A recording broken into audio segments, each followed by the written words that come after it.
Zara pushed open the glass door of L'Atelier with the easy excitement of a bride who has finally booked a fitting. She had pictured this afternoon for months, the hush of silk, the mirror catching a bead like a tiny star, her mother's laugh in the background. The boutique smelled faintly of powder and citrus, mannequins posed like promises. She held her appointment confirmation and a folder with measurements, feeling, for the first time in weeks, a small and private ease. The greeting was warm at first, then shifted. The sales associate's smile thinned into something watchful. When Zara asked to try the sample dress she'd pinned in photos, the assistant hesitated and said, "We're actually low on that sample today, sorry." The sentence was courteous, the tone practiced. Zara accepted the excuse and asked about alternatives, but she felt eyes on her back as she moved toward the mirrors. Across the room, a customer, pale, neatly groomed, was handed the exact gown Zara had wanted. It was a sliver of a moment, almost unremarkable on its face, but Zara had learned to recognize the small adjustments that determine who is welcomed and who is contained by a room. The associate's body language spoke in ways the words did not: a careful distance, an extra question, a subtle cataloging. She left the boutique with a lipstick wrapped in tissue and a receipt whose numbers she examined as if they might yield an explanation. The paper felt absurdly specific in the face of what had been withheld, a transaction completed only in part. Back home, the irritation settled into a practical resolve.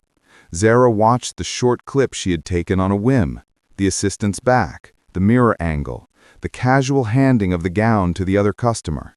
She hadn't meant to film. The camera had been a reflex, a way to hold a moment that already felt like it might dissolve under polite retail language. The footage made the pattern visible in a way memory could not. It was not dramatic, just a plain record: who was handed a sample, when, and how the interaction differed. The next morning, she drafted a calm email to the store manager.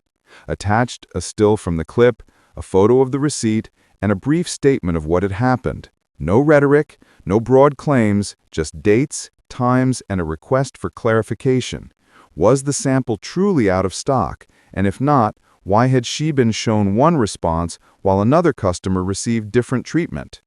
She copied the wedding planner and a friend who had agreed to be her witness.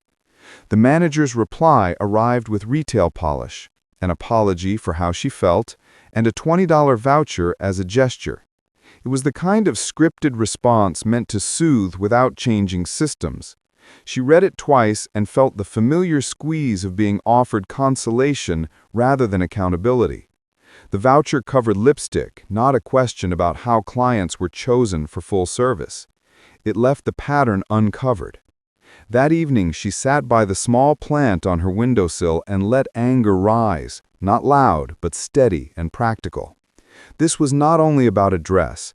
It was about the way small exclusions add up, how businesses can use politeness to obscure choice. She thought of brides who might walk in after her and be given another excuse, about how easily a boutique's inventory could become a tool for sorting rather than serving. So she made a decision that felt modest and precise. Document, ask, and if necessary, make the record public with context. She would request the boutique's policy on sample allocation and follow up if the answers did not match the footage. If the explanation remained thin, she would share what she had, video stills, timestamps, and the receipt, and ask others to notice. It was not a vow of spectacle. It was a method: receipts, photos, dates. A way to translate a near-invisible slight into something accountable. If this hooked you, like this video. Leave a comment about a time you were singled out while shopping, and subscribe to follow Equal Voices. Share this with someone planning a wedding. Joy should not have to be rationed. Zara turned irritation into a method. She printed the receipt, labeled the stills from her phone, and wrote a concise timeline: date, time, staff description, and the sample dress requested. Her follow-up email was calm and precise: a list of facts, a request for any written sample allocation policy, and a polite ask for any CCTV footage that might clarify the interaction. She copied Lena, her wedding planner, and a friend who agreed to be a witness.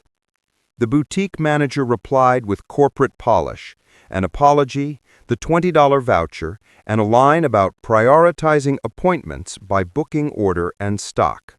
There was no policy document and no footage. The response soothed, but did not explain why the identical gown had been handed to another customer. Zara logged the manager's name and the reply time. The entry joined the folder she was building. Lena suggested a quiet experiment. Book a second appointment during a busy afternoon with Lena present and observing. If staff treated Zara differently again, the pattern would be clearer. Lena also recommended Zara post a factual question in a local bridal group. Has anyone had differing service experiences at l'atelier? Zara hesitated about airing a grievance, but agreed the approach was pragmatic. Replies in the bridal group arrived quickly and were measured. 2 women described similar moments. One had been told a sample wasn't available in her size, while the same gown remained on the rack. Another said she was assigned to a junior consultant, while a different bride received the senior stylist. Zara printed those accounts and added them to her packet. Each note was another stitch in a pattern. On the day of the second appointment, Lena watched quietly. Zara requested the same sample. The associate hesitated and then retrieved a similar gown. The service felt brisk and less attentive. Afterwards, Lena mentioned an odd detail.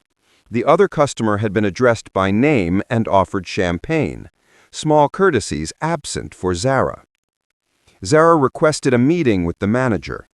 In person, the manager spoke in generalities. Samples rotate, events get priority, and staff exercise discretion. When Zara asked whether discretion could include visual assessments of clients, the manager smiled and insisted the boutique aimed to be welcoming to all. The answer felt circular and left the core concern intact. With mounting documentation, Zara filed a formal complaint with the city's Consumer Affairs Office and notified the Bridal Association that certified the boutique. She attached timestamps, stills, copies of emails, and Lena's brief account of the second appointment. The Consumer Office acknowledged receipt and assigned a case number. The association promised to review whether the boutique's practices aligned with its code of ethics. Zara also posted a short, factual update on her social channels. No invective, only the timeline, the voucher offer, and a note that she had filed complaints. She linked the bridal group thread and invited careful accounts. Over the next day, modest replies arrived. Stories of being rushed, selective size excuses, and consultants who treated some brides as VIPs and others as afterthoughts. The pattern had moved from memory into records, community threads, and municipal logs. Zara labeled a new folder, Complaints and Witnesses, and added printed replies. She had not wanted trouble, only address, but she refused to let retail charm function as an apparatus for sorting people. The next steps would be procedural. Wait for the investigation, press the association for clarity, and decide whether to widen the story. For now, she would keep documenting. If this part hooked you, leave a comment about a time you felt unwelcome while shopping, and subscribe to follow Equal Voices. The Consumer Affairs investigator called 2 weeks later and asked for clarifications. She listened as Zara read dates and summarized witness notes. The investigator recorded names and timestamps and asked for copies. That call felt like a small formalization, private annoyance becoming an official file. The boutique replied to the inquiry with a brief statement about staff discretion and offered to mediate. The mediator, suggested by the store, proposed a quiet meeting. At mediation, the boutique framed its practices as standard retail prioritization, events, booking order, and inventory management. Zara presented a concise packet, video stills, the receipt, Lena's account of the second appointment, and notes from brides in the local group. The mediator probed for written policy and asked whether the boutique had a formal sample allocation protocol.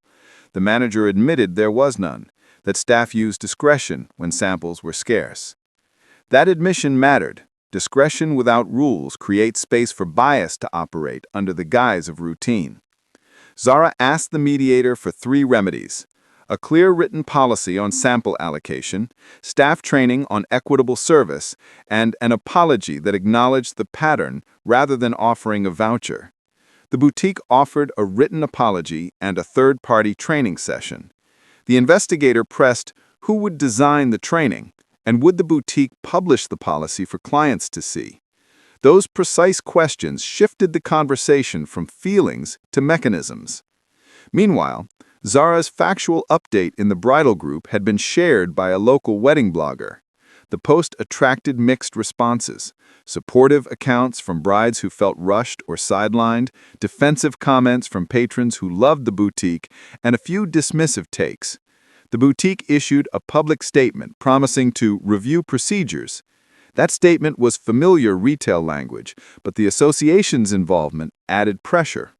The Regional Bridal Association opened a review and flagged inconsistent service as a reputational risk. The association's voice mattered because referral networks and certified partnerships are reputation capital in that market. For the boutique, an association reprimand threatened lost referrals and fewer trunk show invites. When reputation translates into revenue, promises gain teeth. Zara continued to gather evidence: copies of emails, the mediator's notes, and messages from brides who preferred anonymity. She labeled the folder "Complaints and Witnesses" and kept the ledger habit: dates, names, exact descriptions of interactions. As the boutique drafted policy language, Zara pushed for specificity. She wanted measurable commitments: a posted explanation of how samples are allocated during busy times, a clear escalation path for complaints, and a requirement that certain appointments be staffed by senior consultants when requested. The manager resisted quantifying assignments, citing staffing variability. Zara's reply was practical: policies can set minimum standards and a transparent complaint mechanism without guaranteeing rigid staffing models. The boutique's final policy was a compromise: a publicly posted document outlining appointment priorities, a clear complaint procedure with timelines for responses, and a commitment to external sensitivity training for staff. It did not promise a senior stylist for every booking, but it made the process for raising concerns transparent and actionable. The Regional Bridal Association placed the boutique on supervised status, requiring quarterly reports on complaint resolution and a summary of training outcomes. The most powerful change was quiet. Brides and planners could now consult a policy before booking. During a routine scheduling call a few weeks later, a client asked about sample allocation, and the manager read the policy aloud. The exchange was ordinary, but it signaled a shift. Discretion now had to answer to written standards. For Zara, the policy became a civic instrument, a small document that constrained arbitrary choices and gave clients a reference point if they felt mistreated. She did not call it a victory. Staff attitudes would take longer to shift, and some customers still experienced uneven service. But opacity had been pierced. The ledger that began with a receipt and a phone clip had become a shared resource for others who felt sidelined. Change arrived not from spectacle, but from persistent documentation, community corroboration, and the slow pressure of institutional review. If this part resonated, like, share with someone planning a wedding, and subscribe to follow Equal Voices.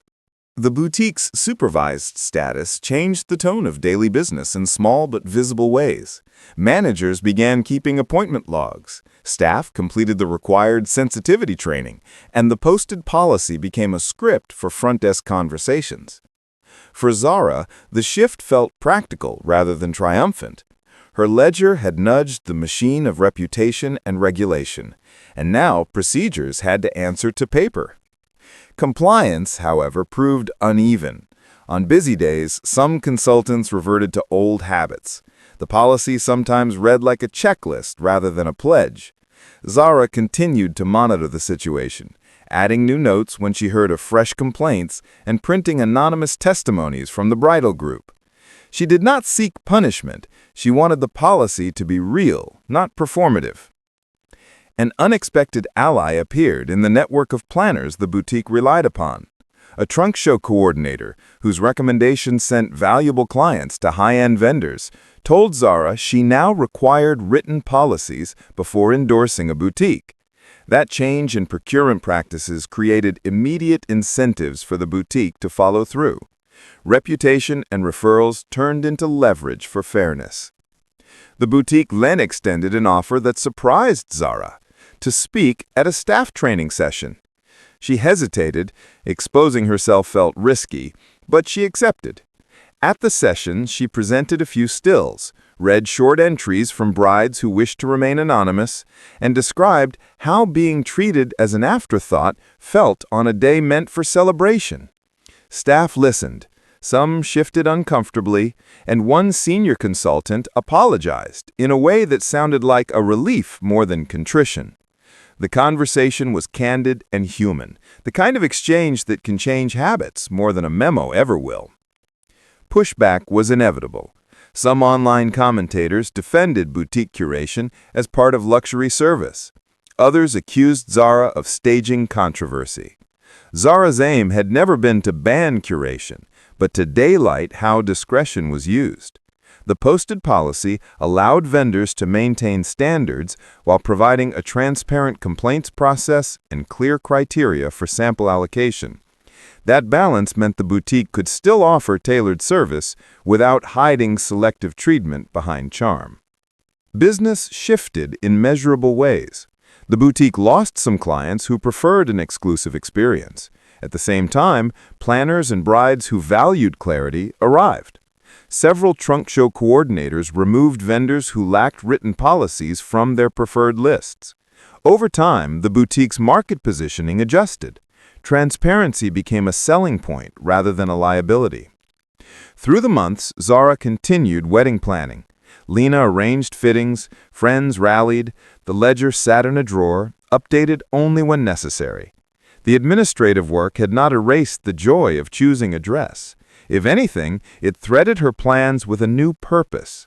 The policy she helped shape would likely outlast any single employee and would provide a clear redress path for future brides who felt sidelined. At a local vendor fair months later, Zara met the manager again. The conversation was brief and professional. The manager summarized quarterly reports required by the association and thanked Zara for participating in the training. There was less defensiveness in her tone. Compliance had softened into habit. No one pretended the boutique was perfect, but the infrastructure for accountability existed where it had not before. Zara still updated her folder occasionally, not from resentment, but from civic habit. Receipts, timestamps, and witness notes had become a replicable method for others. The ledger that started as a private response to a small slight had become a modest civic tool, documentation that translated personal grievance into institutional checks. The wedding day arrived with ordinary happiness, laughter, a nervous mother, and the hush of silk in a dressing room. Zara's dress fit. Friends raised glasses. The boutique staff who attended had, privately, learned to be more deliberate. She did not believe the world had changed overnight, but she carried a sense of quiet assurance. The rules were now on paper, visible and actionable. The next bride who walked through the door would have recourse, and that was enough. If this part resonated, like, share with someone planning a wedding, and subscribe to follow Equal Voices. The wedding photos arrived in a folder with little notches of sunlight and the faint scent of rice from an upstairs neighbor's celebration. Zara studied the images with a kind of private gratitude. The shot of her laughing with Lena, the skirt spilling like ocean foam, the way her mother's hand found hers at the altar. The day felt like proof that small, ordinary rituals still held their gentle power. But the ledger on her desk, her folder labeled Complaints and Witnesses, was not far away. The civic work she had started did not vanish with the vows. It simply shifted shape. Within days of the wedding, the boutique published a short formal report to the regional association summarizing the training they had purchased and the new posted policy on sample allocation. It was the kind of corporate document that could go unnoticed, except that the association required quarterly updates and public summaries for certified vendors. The boutique's report included attendance logs from the training session, a third-party trainer's outline, and a promise to post a complaint response timeline on their website. For Zara, it wasn't theatrics, it was verification that the ledger had a reach beyond personal redress. The trunk show coordinator who had cut the boutique from preferred vendor lists called Zara a few weeks later. "We lost some clients when we tightened our vendor requirements," she said bluntly. "But coherence matters. Your case, well, it clarified what transparency looks like." Her voice carried the note of a market that had adjusted. Procurement choices, Zara realized, were quiet levers of accountability. When planners demanded policies, boutiques had to supply them or forego lucrative routes to customers. Meanwhile, a local wedding blogger published a thoughtful piece that went beyond gossip.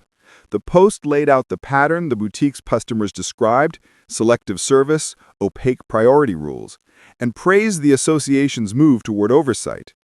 It framed the matter as a broader consumer rights issue in a luxury retail space.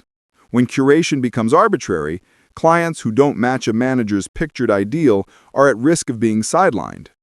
That framing shifted the conversation from a personal slight to a structural problem, one worth discussing publicly.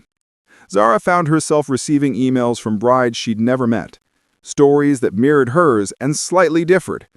Some detailed the sting of politeness weaponized into exclusion. Others shared small victories in which they'd used the boutique's posted policy to force clear answers. Many asked for templates, how to compose a complaint, which documents to collect, how to ask a manager for CCTV or a copy of the appointment log.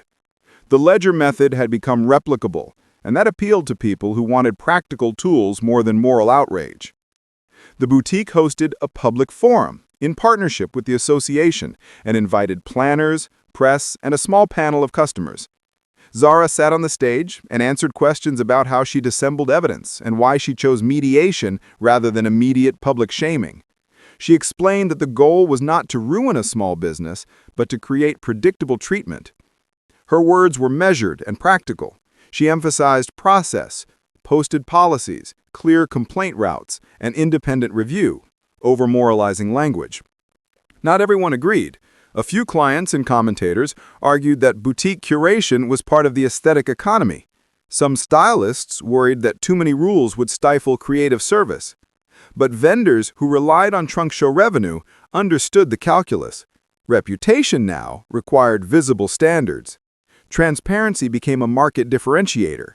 Vendors that adapted found planners more willing to work with them. Those that resisted risked exclusion from referral networks. At home, Zara filed the quarterly report the association demanded, a ritual that turned civic effort into a bureaucratic habit. The act of filling forms and saving receipts felt less like an obligation and more like a stewardship. She updated her folder with the mediation notes, the association emails, and occasional anonymous testimonies from brides who'd found their voice after reading the public forum recap. The ledger had migrated from a private defense to a public resource, an instruction manual for future brides and planners. Her wedding had not made the problem disappear, it had made a modest answer visible. She still saw the boutique staff sometimes at industry events, but the dynamic had shifted. Where opacity allowed selective courtesy, the posted policy and the association's oversight created a shared expectation that choices would be explained and that complaints would be logged. The effect was subtle, cumulative, and, importantly, durable. Documents and public commitments create habits because they let third parties, planners, associations, regulators, hold vendors to account. That durability mattered to Zara. The dress in the photographs was a private joy. The policy she had helped clarify was public work. Each fed the other. Joy gave the patience to hold the ledger made future joy more likely for someone else. In those small, overlapping circles, she found a new logic, that civil repair often looks like paperwork, and that paperwork can, over time, remap the terrain of courtesy. Seasons passed, and the boutique's new practices became more visible. Zara found herself checking the posted policy before booking fittings for friends. It had become a small civic ritual. The association published quarterly summaries, and the boutique's compliance reports were available online. On busy Saturdays, some staff slipped into old habits, but the written rules made it easier for planners to intervene and for clients to insist on fair treatment. Zara's rule shifted from complainant to participant. The association asked her to join an advisory panel to help design a model sample allocation policy for member boutiques. She hesitated but agreed. Hadn't scalable process been the point?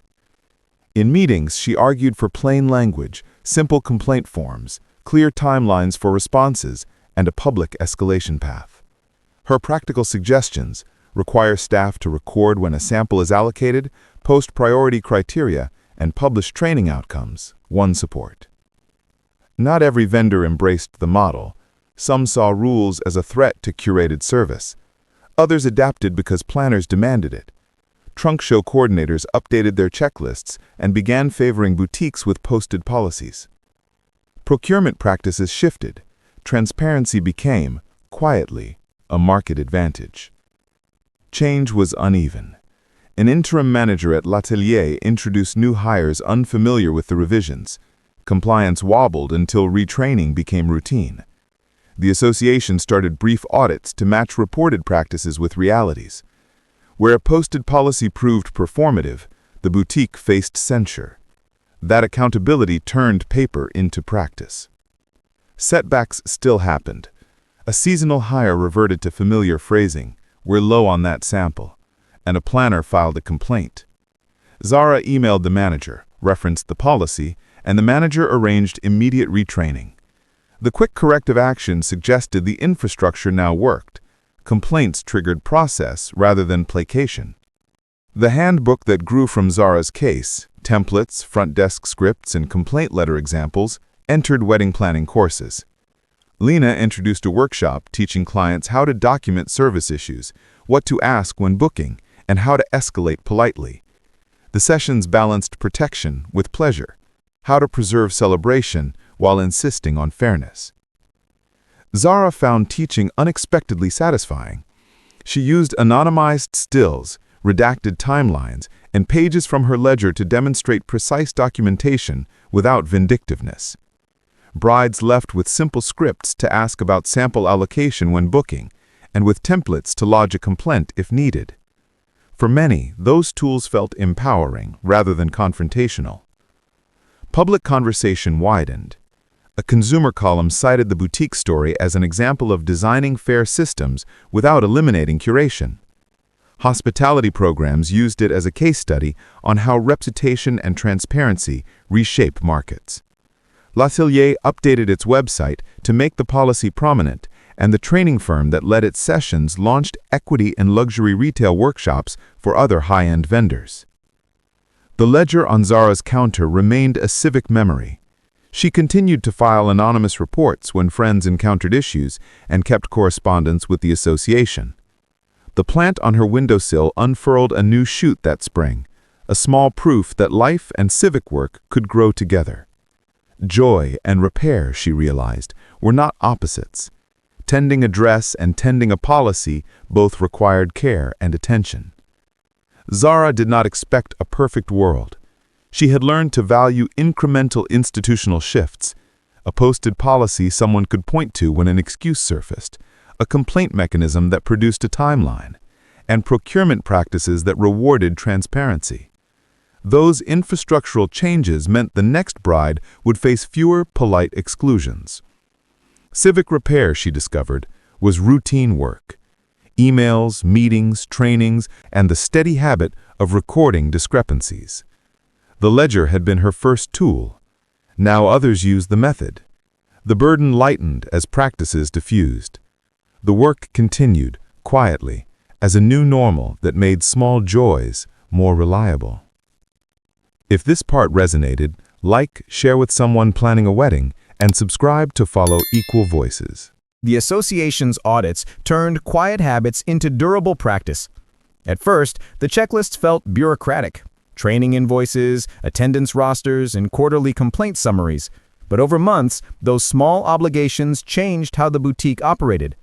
Managers scheduled recurring sensitivity sessions. Front desks logged sample allocations, and senior consultants began reserving limited fittings for clients who requested them explicitly.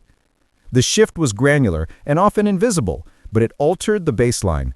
Discretion now had to answer to documentation. Zara's advisory role deepened. The panel meetings were practical and often technical. Font choices for posted policies, the threshold for escalating a complaint, the exact wording of an appointment script. She listened more than she spoke, but when she did offer phrasing, it was aimed at use. How to ask, "Is this sample held for any reason I should know about?" without sounding accusatory. How to record a staff name and time so mediators could read it later. Her contributions were small edits, phrases, templates, and microscripts that made it easier for a front desk worker to do the right thing in the moment. Resistance lingered. Some vendors argued that rigid rules would flatten the curated experience that defined luxury retail. Zara countered with a simple framing. Transparency does not ban curation. It just requires that curation be visible and defensible. That argument shifted conversations. Owners who feared losing craft realized they could keep selective service while also posting clear criteria and a fast complaint pathway. The accommodation created a market niche for boutiques that combined artistry with accountability. Audits revealed patterns beyond a single shop. The association compiled anonymized summaries, average response times, common complaint triggers, and training outcomes. Those reports became a form of peer pressure. Trunk show coordinators and planners read them and began prioritizing vendors whose metrics showed fewer unresolved complaints. Reputation translated into procurement power. Boutiques that adapted kept referrals, while those that resisted found their networks narrowing. Not every change was smooth. A poorly designed retraining program in one chain produced defensiveness rather than reflection. The association stepped in to redesign the curriculum into shorter modules with role play and concrete scripts. How to greet, how to explain sample policies, and how to log complaints. Zara appeared in some sessions, offering a bride's perspective that helped staff practice non-performative respect. Those role plays were small acts of cultural translation that helped habit replace improvisation. The work cost Zara time and attention. Her inbox swelled with messages from brides seeking templates and advice. Some wanted her to intervene in active disputes. She set boundaries. A volunteer coordinator triaged requests. Public speaking commitments were limited, and she reserved weekends for wedding plans and rest. The ledger remained a touchstone on her counter, but she no longer carried the weight alone. Other volunteers and planners had adopted the templates she had helped create. Market incentives did quiet work. Vendors that advertised themselves as curated and accountable began to attract planners who valued transparency for clients. Procurement lists shifted. The boutique that once relied on opaque taste discovered that openness could be a commercial asset. Clarity reduced misunderstandings and brought steadier referrals. That small recalibration suggested accountability could coexist with luxury. Public conversation broadened. Panels and columns debated whether standards would dull creativity or protect clients' dignity. Zara's reply was steady. Written policies reduce awkward confrontations on days meant for celebration. The most persuasive moments came after Q&A, when audience members described how a single script, what to ask when booking, had saved a bride from humiliation.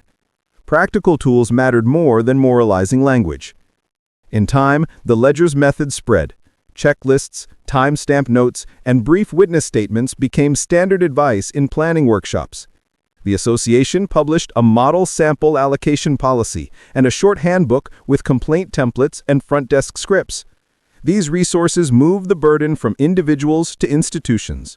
Where once a single staffer's judgment could determine a bride's experience, now a network of policies and third-party enforcement created a baseline of recourse. The change was not total. Staff turnover, lazy phrasing, and occasional lapses kept the need for vigilance alive. But opacity had been pierced. The boutique that once handed a sample to someone else with an easy smile now faced external audits and a public policy it had to honor. For Zara, that outcome felt modest and sufficient.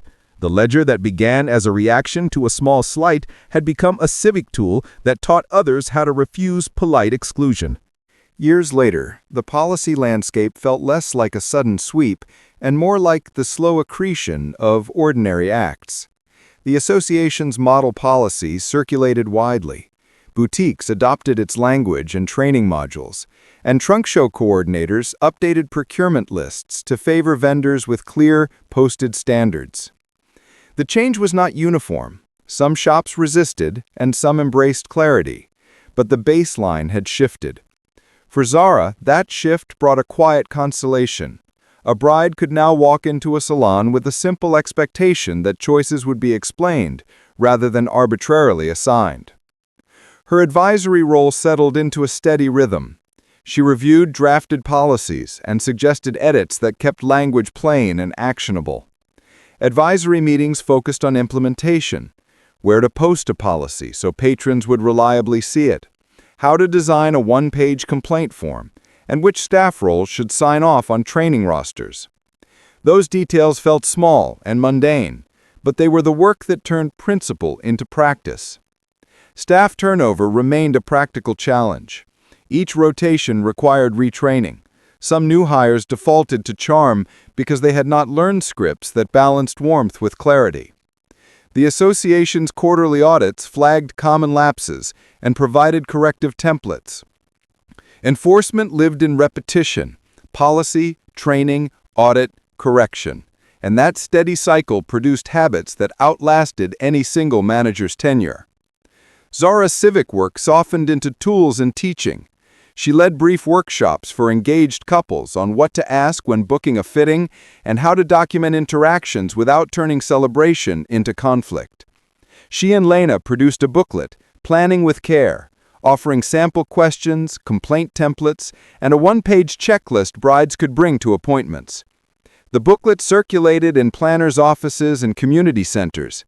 Its tone was practical and generous, aimed at preserving joy while creating recourse. Not every outcome was tidy. Boutiques and smaller markets sometimes struggled to fund comprehensive training. The association launched a mentorship program, pairing resistant vendors with model shops willing to share curricula and best practices. Peer learning helped some lagging boutiques adapt without punitive exclusion. The spread of good practice depended on local markets, resources, and whether planners prioritized transparency over a mystique of exclusivity. At home, Zara learned to carry the ledger lightly. She still saved occasional emails and filed witness notes when friends reported issues, but the folder no longer governed her days. The plant on her windowsill produced new shoots each spring, a quiet proof that care yields growth. On slow evenings, she drafted front desk scripts and replied to messages from brides seeking advice. The civic work had become a responsibility she chose, rather than a burden she bore alone. Sometimes she encountered skepticism, a stylist who worried rules might sterilize creativity, or a commenter who misread her motives as punitive. Zara replied with practice, not sermon. Clear policies do not remove artistry. They remove arbitrary judgments that turn celebratory moments into humiliations. Her responses were short and practical. Most people accepted the distinction. Those who did not were unlikely to be clients seeking transparent service.